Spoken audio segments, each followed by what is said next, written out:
Yang pertama adalah tentang revisi Undang-Undang Nomor 14 Tahun 2008. Karena kami rasakan, karena kami teliti, karena kami lakukan penelitian, banyak tekanan-tekanan kepada bapak-bapak dan ibu komisioner, karena bapak-bapak itu berada di keuangan APBD dan APBN yang notabene dikuasai oleh badan publik, yang mana badan publik itu adalah sebagai termohon daripada kami sebagai pemohon. Jadi dalam hal ini kami di sini menyampaikan nanti tuntutan kami, yaitu khususnya pasal 29 tentang dukungan administrasi keuangan tata kelola informasi yang dilaksanakan di sekretariat komisi dan termasuk dan penggunaan keuangan berdasarkan dari pemerintah. Dalam hal ini adalah kalau di komisi pusat itu ada dari Kominfo, kalau di provinsi ada dari Kominfo provinsi. Nah, kami meminta agar ini direvisi, agar nanti sesuai dengan perintah undang-undang menyatakan bahwa komisi informasi adalah independen.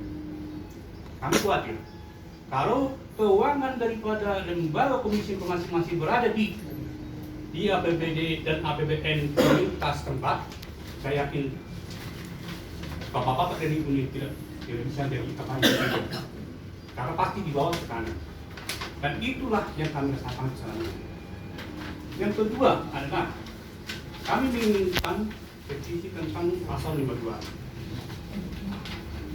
Pasal 52 yaitu tentang sanksi pidana.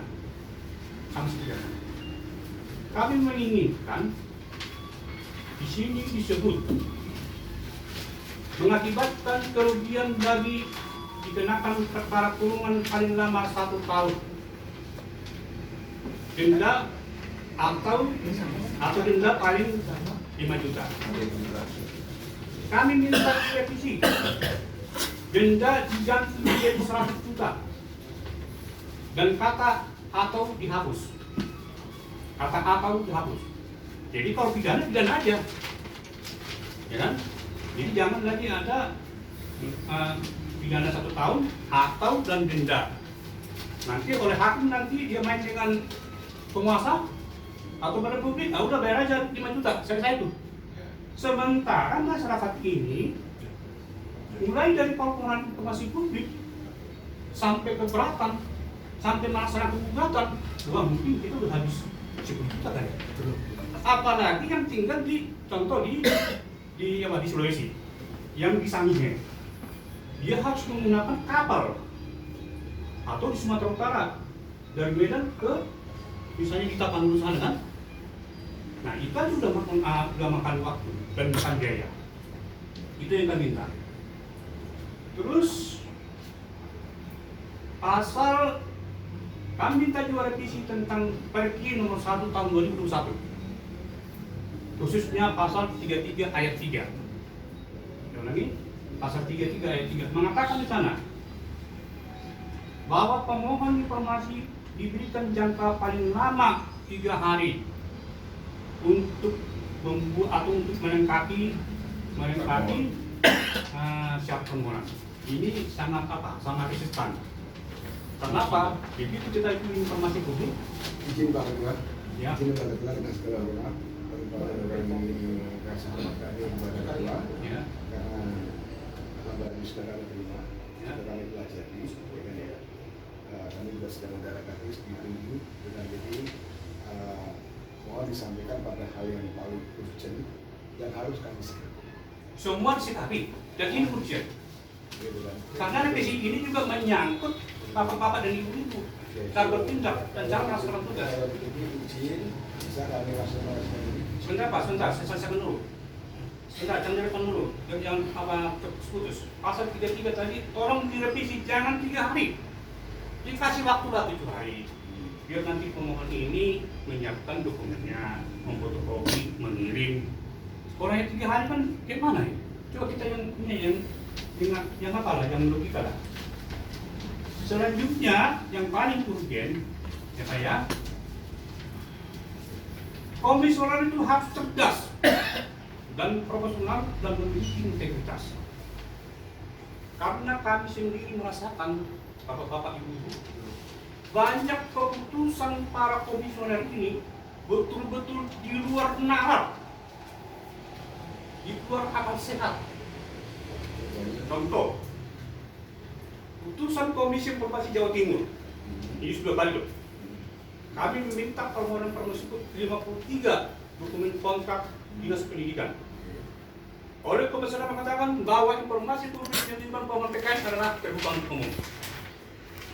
Poin kedua, pemantau penerbangan hanya diberikan untuk melihat. Bapak bisa bayangkan itu, hanya melihat dokumen segini. Yang kedua, kemarin kita pemantau penerbangan melawan BPN Probolinggo karena ada dugaan korupsi tentang pembuatan sertifikat PTSP, sehingga kita meminta daftar nama satu kabupaten itu dan LPG-nya. Oleh komisioner mengatakan itu terbuka untuk umum, tapi poin di bawahnya lagi hanya melihat. Bapak bisa bayangkan daftar nama satu kabupaten, dan kita mungkin datang ke BPN. Kami kejadian Bojonegoro. Sudah diajukan ke PTUN. Makanya dengar dulu Pak. Iya. Ya Bapak. Dengar dulu Pak. Ini Bapak, kami juga kami tuntutan kami. Kami mendengarkan, kami menyimak, ya kan ya. Bapak menjelaskan, saya bertanya memohon Nanti untuk juga untuk saling mengabdi. saya sampaikan dulu. Sampai kami juga mengabdi. Kami sampaikan dulu ini Pak. Kita ingin berdiskusi, ingin menyampaikan, ingin merespon apa yang Bapak suarakan sebagai wakil suara rakyat. Ya kan, kalau saya menyela karena saya menghormati Bapak, saya menjawab. Saya sampaikan dulu, selesai. Mari kita saling hormati karena kami juga sedang ada kegiatan dan kami harus juga merespon teman-teman yang lainnya. Itu loh Pak. Ya kan, silakan teruskan sambil saya mencatat. Itu loh. Makanya saya sampaikan dulu Pak. Nanti mau sampaikan. Yang kami minta di situ betul. Apa yang disampaikan itu di kita komplain. Pak udah ituin aja ke UTN. Sakit Pak, rasanya sakit. Karena apa? Begitu kita maju ke UTN, kita harus bayar pendaftaran ini 800. Belum lagi makan waktu, belum lagi yang lain. Hanya persoalan tidak apa namanya ini, tidak profesional. Sehingga kami ini seharusnya didukung. Kami ini rakyat loh Pak, tidak digaji. Hanya cinta di negara ini. Kami tidak mau negara ini di anak kami, cucu kami seperti ini. Bapak bayangin, 58 triliun satu orang, Asabri, saya sendiri korbannya, itu korbannya. 22 triliun hanya 8 orang pemainnya. Nah ini yang kami, termasuk detik ini 9 juta anak-anak putra-putri negara ini di Malaysia jadi pekerja paksa. Karena apa? Karena korupsi. Saya tahu, karena saya pernah ke sana. Itu tolong Pak ya, pakai kami. Selanjutnya, jadi kalau Bapak bilang udah cukup ke UTN, sakit. Maksud saya tanya PTUN, ini kan sebenarnya pernah ke PTUN. Sakit Pak. Lah iya. Sakit. Lah iya, makanya itu Oke, sebentar. melengkapi itu loh. Sebentar. Komisioner harus ada di Undang-Undang 1428 bahwa komisioner harus kerja penuh waktu. Tidak boleh ada paruh waktu. Kami ada indikasi, dan kami sedang selidiki, dan kami akan laporkan. Ada beberapa komisioner yang bekerja di dua badan publik. Komisioner harus independen, tidak boleh berpihak kepada keluarga, kelompok, atau pendukung lainnya. Karena mungkin kita sudah tahu, kami sudah menuntut Mungkin Bapak udah tahu ya, Ya. akan kami kejar terus.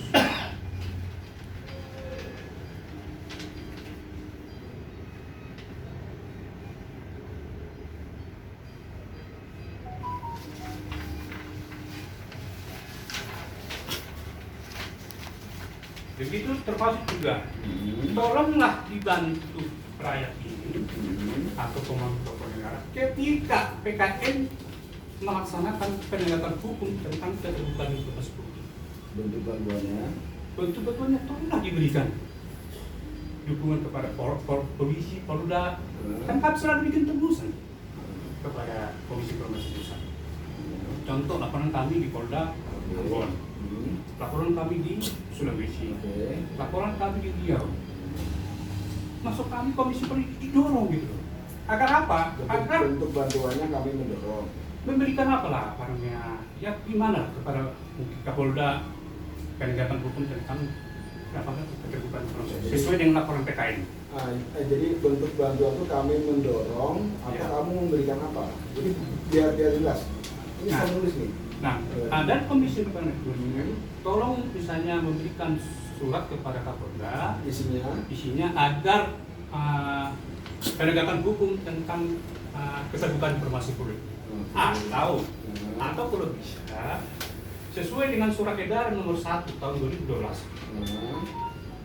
yang itu Pak Saragi yang tantangannya, Iya. itu disebutkan bahwa setelah putusan Komisi Informasi ingkrah dan bisa dilaporkan kepada pihak kepolisian. Namun di beberapa tempat mentah, Setelah inkrah mentah. Oke. dan sudah banyak putusan Komisi Informasi sampai sekarang tidak bisa kami ambil, Eksekusi. dan semua selalu harus berdasarkan putusan pengadilan. Nah, masuk kami dengan adanya satu aja contoh, sudah ada putusan pengadilan menyatakan pasal 52 itu. Setelah inkrah. Itu yang Satu aja dulu, yang contoh buat yang lain. yang inkrah tadi itu. Yang inkrah kan tidak bisa dieksekusi. Ada. Ada. Oh, ada. Sudah pernah dilaporkan kepada polisi. Sudah. Apa kata polisi? Ini dengan Nabi. Oke, udah terus apa lagi? Dengan Nabi. Oke. Sudah 20 bulan setahun malah di Polda. Oke. Intinya sudah inkrah, tidak bisa dieksekusi dan sudah lapor polisi dan belum dieksekusi. Belum ya. Oke, apa lagi? Nah, jadi sementara itu aja, Bapak-bapak, Ibu, Hmm. bahwa pemantau negara ini bertujuan untuk keterbukaan dan transparansitas good government demi untuk kemakmuran bangsa dan negara Republik Indonesia. Demikian yang perlu kami sampaikan. Nah, semoga ini